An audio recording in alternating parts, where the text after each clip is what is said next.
My name is Vincent deForest, originally from Cleveland, Ohio.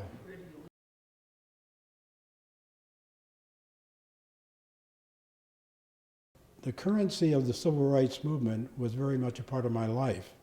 I had been living it, but not expressing it in a focused way growing up.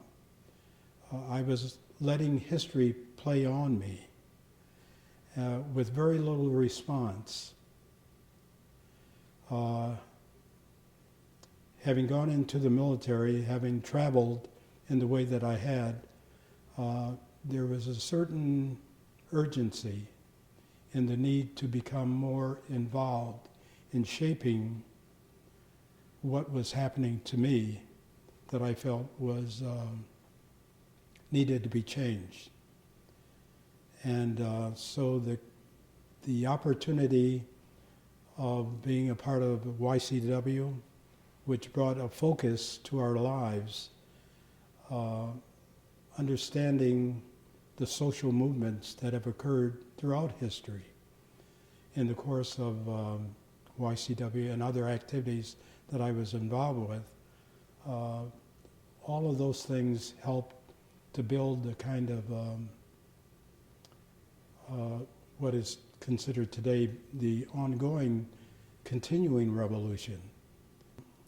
There were so many issues growing up African American in this country that by that time I was committed to taking on this kind of a challenge. I had never seen the kind of organizational fervor around the issue, and mind you, the march was all about jobs and freedom.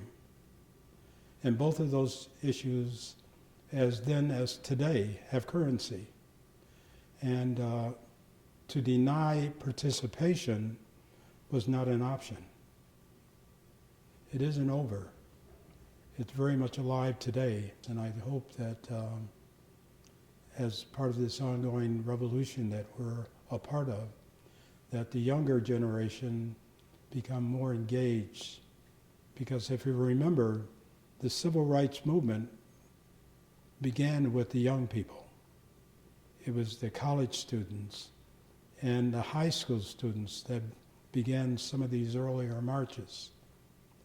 And to the extent that the generation today can reflect back easily and see people who are their same ages and what they were doing in response to the wrongs of the society, I think that gives great encouragement.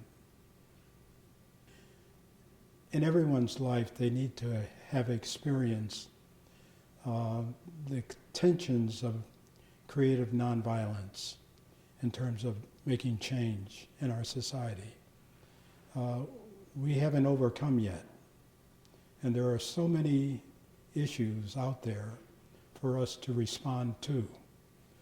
And to the extent that the March on Washington can elevate some of these issues, I think it's a good thing.